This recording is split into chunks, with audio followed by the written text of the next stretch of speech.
ஊவா மாகாணத்திலும் அம்பாறை, மட்டக்களப்பு, மாத்தளை, நுவரெலியா, ஹம்பாந்தோட்டை மற்றும் மாத்தறை மாவட்டங்களிலும் அவ்வப்போது மழை பெய்யக்கூடும் என வளிமண்டலவியல் திணைக்களம் எதிர்வு கூறியுள்ளது. வடக்கு மற்றும் வடமத்திய மாகாணங்களிலும் திருகோணமலை மாவட்டத்திலும் பல தடவைகள் மழை பெய்யக்கூடும் என அந்த திணைக்களம் வெளியிட்டுள்ள வானிலை முன்னறிவிப்பில் தெரிவிக்கப்பட்டுள்ளது. ஏனைய பகுதிகளில் மாலை அல்லது இரவில் அவ்வப்போது மழையோ அல்லது இடியுடன் கூடிய மழையோ பெய்யக்கூடும்.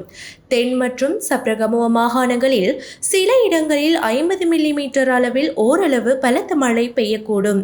மத்திய மலைநாட்டின் கிழக்கு சரிவுகளிலும் வடக்கு, வடமத்திய, கிழக்கு மற்றும் வடமேல் மாகாணங்களிலும் மாத்தளை, ஹம்பாந்தோட்டை மற்றும் மொனராகலை மாவட்டங்களிலும் அவ்வப்போது மணிக்கு 30 முதல் 40 கிலோமீட்டர் வேகத்தில் காற்று வீசக்கூடும். சப்ரகமுவ மற்றும் மேல் மாகாணங்களிலும் காலி மாவட்டத்திலும் சில இடங்களில் காலை வேளையில் பனிமூட்டம் நிலவக்கூடும். இடியுடன் கூடிய மழை பெய்யும் வேளைகளில் அப்பிரதேசங்களில் தற்காலிகமாக பலத்த காற்றும் வீசக்கூடுவதுடன் மின்னல் தாக்கங்களினால் ஏற்படக்கூடிய பாதிப்புகளை குறைத்துக் கொள்ள தேவையான முன்னெச்சரிக்கை நடவடிக்கைகளை எடுத்துக் கொள்ளுமாறு வளிமண்டலவியல் திணைக்களம் பொதுமக்களை அறிவுறுத்தியுள்ளது.